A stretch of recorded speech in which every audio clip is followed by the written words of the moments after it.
Stress testing a property investment. We all think about the risks of investing, yet some of us are deterred from investing because of those risks.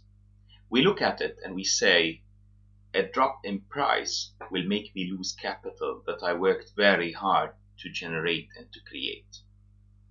And then we have a dilemma. If I keep my money in cash, it will lose value over time, and that's a guaranteed loss. And if I go ahead with investing, I may enter an investment and lose money with it.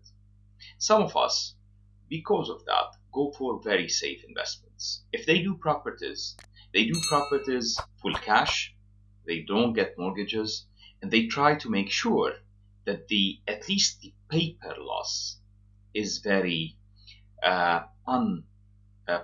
unexpected, if I could say. Yet, there is a risk of loss in every investment. If we mitigate this risk properly, that risk does not need to be avoided, yet can be worked around. So the task we have in hand is mitigating risk.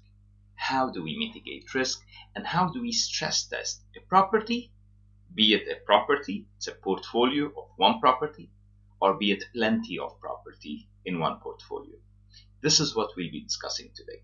And I'll start with a very view on a single property, and we will consider that single property as the portfolio, as the starting portfolio.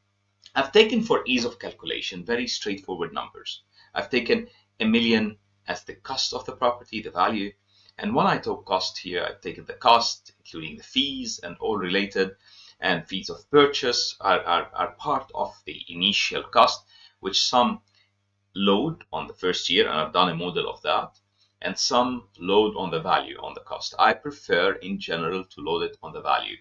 Okay, now an LTV of 70%, which is very straightforward. I didn't take 60 or 50, I didn't take 80 or 85, to make sure that we are also taking a reasonable LTV.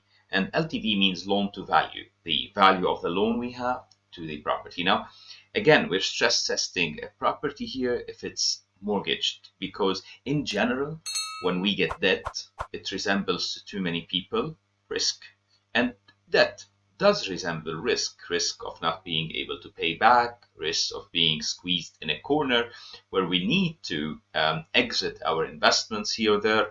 So a loan to value of 70% is reasonable. A property down payment thus of $300,000, interest rate of 3%. Now again, I'm sure that some of you are borrowing for cheaper today, but may be paying higher in the future. So 3% as an interest rate is reasonable.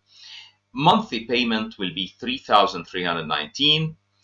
Rental income of $80,000, which is $6,670 monthly. Cost monthly are $1,416. Then the not monthly cash flow is $1,935. The rate of not monthly cash flow on the rent is 29%. This rate is important to look at as a starting point, and now we'll say why is it important as a starting point.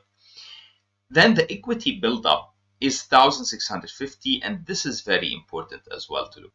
What and how are we looking at things here? If we buy this property, we will continue being able to service the mortgage from the loan, from the rent, unless the property rental drops by approximately 29%.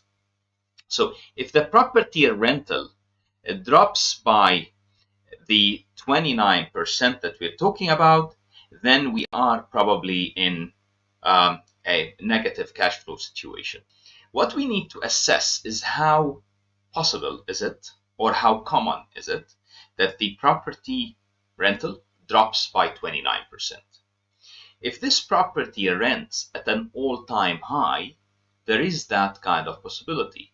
At the same time, if we compare the kind of rental it does with the kind of surrounding market and the kind of clientele's income, if it's a residential that is meant for families, you need to understand that families are supposed to pay a certain portion of their income on rental, but not much more.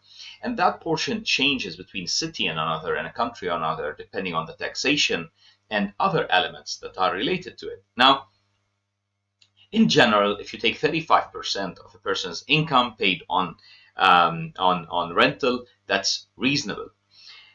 Now, we take those numbers and we say, okay, this is our risk, or a drop beyond this makes it risky for us. Would we be losing in the investment at that time? Not really, because remember, the 29% is the 1,935, which is currently as cash flow. Yet there is here another 1,650, which is monthly profit. That's profit that we're paying into the property. So we're buying more of the property at that time. Now, we prefer always that the property cash flows positively all the time. Yet every property, as you know, my thesis, my theory, every property should have a cash reserve. So if it has a cash reserve here, and again, my system is changing the C to an O. If it has a cash reserve over here, then this cash reserve is an opportunity to pay for such periods, so that you wouldn't end up in a position where you are negative cash flowing and you can't pay for the mortgage. Now, every property to me is an entity, and every portfolio is an entity with smaller entities in it.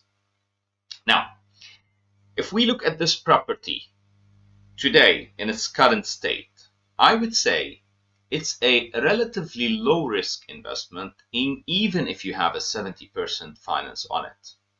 Because rentals are not supposed to drop 29% overnight.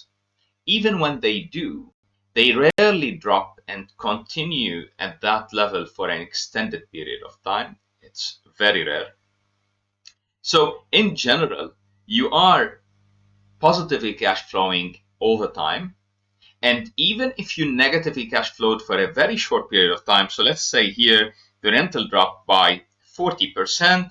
So if we have a minus 40% here, the minus 40% will mean that we'll eat all of our cash flow and we'll eat our profit. Now, what matters is how long would this last for? If this would last for a year, then it's okay. If this would last for 2 years, then that's probably okay. Now, if this would last for 8 years, then probably there's so much pain caused by that. And then it's an investment that went wrong. But in general, it's not supposed to act this way unless something really significantly changed in the market you're looking at, which made your expectations that are built non-standing. Yeah.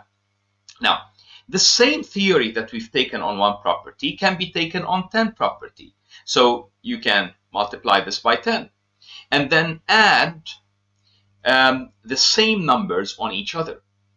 Now, if you have a portfolio of more than one property, more than 3 properties, if you are a bigger investor, in general, you'll not be able to have a loan to value of 70%. You'll rarely be able to have unless you had a growth in value with time and then refinance. But in general, you have revalued as well. So the loan to value cannot really grow to 70% or 80%. You'd probably be at 50 to 60%. At 50 to 60%, this number here will become much bigger as a positive cash flow. Thus, the amount the property will be able to afford as a drop will be bigger than 29%. It probably will become, let's say, 38%. And here I haven't calculated the number. I'm just giving an example. It's probably 38%. And if it is 38%, added to it is the equity buildup. You are probably at 45%, although bigger portfolios cannot afford a drop in rent to make it a negative cash flow, except for a very brief space of time, because they're more dynamic in general by nature, and they have many components and many elements. This is how you stress test a property. If you stress test a property and it passes through this stress test, it means in general you're doing an investment with more knowledge. So you knowingly are taking a risk, accounting for it, and getting paid for it. The more risk you take, the more you should get paid. I hope you've enjoyed the session. Stay with us. Ciao.